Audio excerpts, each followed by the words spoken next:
നമസ്കാരം, കൊട്ടാരക്കര മീഡിയയിലേക്ക് സ്വാഗതം. 2024 എന്ന പുതുവർഷത്തിന് തുടക്കം കുറിച്ചിരിക്കുകയാണ്. ആഘോഷങ്ങളുടെ പൊടിപൂരമാണ് ഇനി വരും മാസങ്ങളിൽ ഉണ്ടാകുന്നത്. ഇനി കൊല്ലത്തേക്ക് വരുമ്പോൾ അതിന് മാറ്റൊലി കൂടും. ജനുവരി 4 മുതൽ 8 വരെ കൊല്ലം വിവിധ ജില്ലകളിലുള്ള വിവിധ കലാപ്രതിഭകളെ സ്വാഗതം ചെയ്യാൻ ഒരുങ്ങുകയാണ്.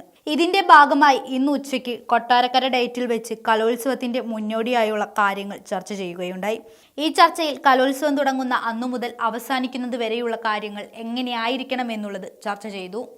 മേള എന്നുള്ള കാര്യത്തെക്കുറിച്ച് കൂടുതൽ ചർച്ചയില്ല. കാരണം ഇതിനകം തന്നെ നമ്മളെല്ലാവരും അറിഞ്ഞു കഴിഞ്ഞ കാര്യമാണ്. നിങ്ങളിൽ പലരും അതിൻ്റെ വിവിധ കമ്മിറ്റികളുടെ ഭാഗമാക്കിയിട്ടുമുണ്ട്.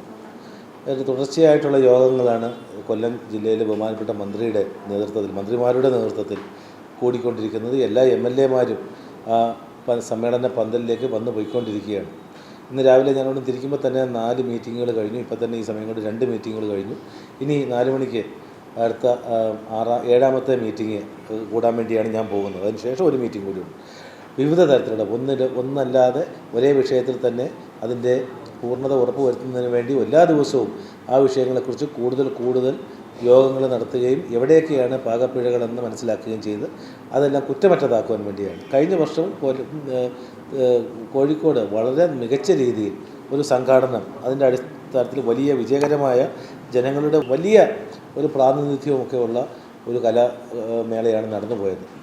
അപ്പോൾ അത് നമുക്ക് അതിനെക്കാട്ടിലും വളരെ നല്ല രീതിയിൽ സംഘടിപ്പിക്കുന്നതിലും അതേപോലെ നടത്തുന്നതിലും പ്രോഗ്രാമുകളുടെ ഷെഡ്യൂൾ ചെയ്യുന്നതിലും സമയക്ലിപ്തത പാലിക്കുന്നതിനും കഴിഞ്ഞ ബഹുമാനപ്പെട്ട മന്ത്രി എടുത്തു പറഞ്ഞത്, സാധാരണ ഫൈനൽ സമാപന സമ്മേളനമൊക്കെ നീണ്ടുപോകുന്ന സാഹചര്യത്തിൽ 5 മണി എന്നുള്ള ഒരു തീരുമാനം എടുത്തതിനെ തുടർന്ന് 5:10 എല്ലാ റിസൾട്ടുകളും തയ്യാറാക്കിക്കൊണ്ട് സമാപന സമ്മേളനം നമുക്ക് തുടങ്ങുവാൻ വേണ്ടി കഴിഞ്ഞു കോഴിക്കോട്.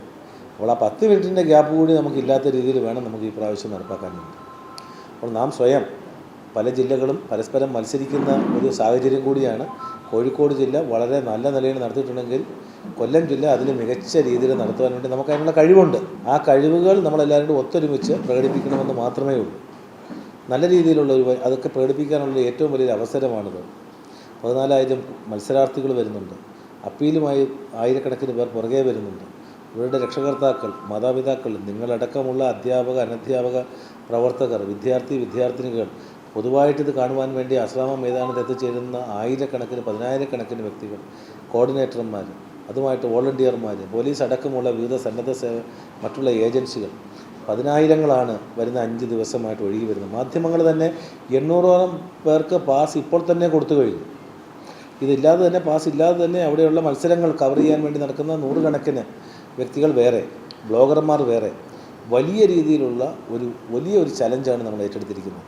ഇത്രമാത്രം മീഡിയ അവർ വന്നിരിക്കുന്നു. അപ്പോൾ ചെറിയ കാര്യങ്ങളിൽ പോലും നമ്മൾ നല്ല ശ്രദ്ധ ഉണ്ടാവണം. അപ്പോൾ കൊല്ലത്ത് നടത്തിയതുപോലെ എന്നുള്ളൊരു ചൊല്ല് വരും വർഷങ്ങളിൽ ഉണ്ടാവണം. അപ്പോൾ അത് ആ രീതിയിൽ നമ്മളതിനെ ഏറ്റെടുക്കേണ്ടതുണ്ട്. ചെറിയ ട്രോഫി കമ്മിറ്റികളാവട്ടെ. ഇപ്പോൾ ഇന്നിപ്പോൾ ഞാൻ വന്നിരിക്കുന്നത് തന്നെ ട്രോഫി നാളെ രാവിലെ 8 മണി മുതൽ കോഴിക്കോട് നിന്ന് വിവിധ ജില്ലകളെ ഓരോന്നും സ്പർശിച്ചുകൊണ്ട് നാളെ വൈകുന്നേരത്തോടുകൂടി ഇടുക്കിയിലെത്തും. മറ്റന്നാൾ രാവിലെ ഇടുക്കിയിൽ നിന്നും അത് തിരിച്ച് കോട്ടയം, അതുപോലെ തന്നെ പത്തനംതിട്ട, ആലപ്പുഴ കഴിഞ്ഞതിന് ശേഷം കൊല്ലം ജില്ലയിലേക്ക് പ്രവേശിക്കും. കലയപുരം കഴിഞ്ഞതിന് ശേഷം കൊട്ടാരക്കര എത്തും. കൊട്ടാരക്കര കഴിഞ്ഞ് പിന്നെ ആദ്യത്തെ പോയിൻ്റ് എന്ന് പറയുന്നത് പോലീസ് സ്റ്റേഷൻ ജംഗ്ഷൻ എന്ന് പറയുന്ന ഈ സ്കൂൾ അടക്കമുള്ള അതിൻ്റെ പരിധിയിൽ വരുന്നതാണ്. അപ്പോൾ എല്ലായിടത്തും വളരെ വർണ്ണശബളമായ രീതിയിലാണ് സ്കൂളുകൾ ഈ സ്വർണ്ണക്കപ്പിനെ അല്ല യഥാർത്ഥത്തിൽ നമ്മൾ സ്വീകരിക്കുന്നത്. സ്വർണ്ണക്കപ്പിൻ്റെ ആ ഒരു പ്രാതിനിധ്യം മാത്രമേ അവിടെ വരുന്നുള്ളൂ. യഥാർത്ഥത്തിൽ നമ്മൾ ഈ പറയുന്ന കലോത്സവത്തെയാണ് യഥാർത്ഥത്തിൽ ജനങ്ങളിലേക്ക് കൊണ്ടുവരാനും അതിനെ സ്വീകരിക്കുന്നതും അതിനെ വിജയമാക്കാൻ വേണ്ടിയുള്ള അതിനെയാണ് നമ്മൾ സത്യം പറഞ്ഞാൽ എഴുന്നള്ളിച്ചുകൊണ്ട് വരുന്നത്. നോക്കുമ്പോൾ ഇതിന് കല മാത്രമായിരിക്കില്ല, ഒരു സാമൂഹികമായിട്ടുള്ള വലിയ മീറ്റിങ്ങുകളാണ് നമ്മൾ നടത്തുന്നത്. അതിൽ ഏറ്റെടുക്കുന്നതിൻ്റെ ഒരു ഉത്തരവാദിത്വമുണ്ട്, അത് ഏറ്റെടുക്കേണ്ട ഒരു രീതിയുണ്ട്. അവിടെ സ്കൂൾ വിദ്യാഭ്യാസത്തിൻ്റെ ഭാഗമായി നടത്തുന്ന ആ ഡിസിപ്ലിനും ആ കൺട്രോളും അതിനായിട്ട് ആവശ്യമായിട്ടുള്ള ഒരു കമ്പോഷറും എല്ലാം തന്നെ നമുക്ക് നിലനിർത്തേണ്ടതുണ്ട്.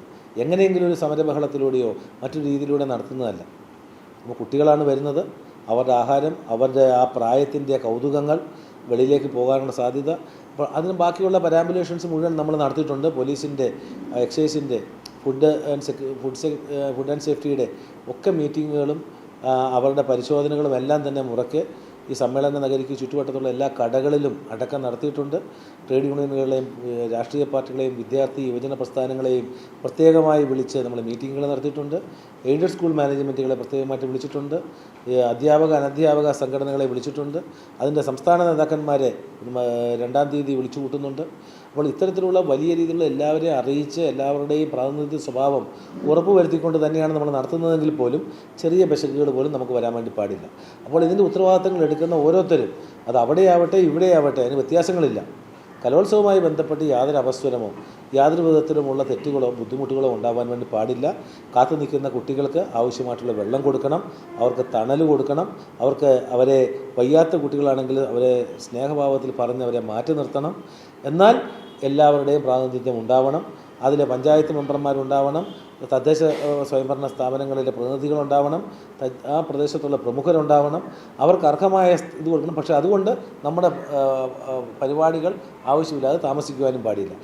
ഈ സ്വർണ്ണക്കപ്പോടുകൂടി കലോത്സവത്തിൻ്റെ കേളികൊട്ട് വരുമ്പോൾ എല്ലാ ജനങ്ങളെയും സ്പർശിച്ചുകൊണ്ട് അത് മുന്നോട്ട് പോകുന്നു എന്നുള്ള കാര്യം നിങ്ങൾ ഉറപ്പുവരുത്തണം. പക്ഷെ അതോടുകൂടി തന്നെ അത് ഒരു ഓർഡർലി ആയിരിക്കണം. സ്കൂൾ വിദ്യാഭ്യാസവുമായി ബന്ധപ്പെട്ട് അധ്യാപകർ വിദ്യാർത്ഥികളുമായി ചേർന്നുകൊണ്ട് നടത്തുമ്പോൾ ആവശ്യം വേണ്ട ആ കൺട്രോൾ ഉണ്ടായിരിക്കണം, ഒരു ഡിസിപ്ലിൻ ഉണ്ടായിരിക്കണം, ഒരു കമ്പോഷൻ ഉണ്ടായിരിക്കണം.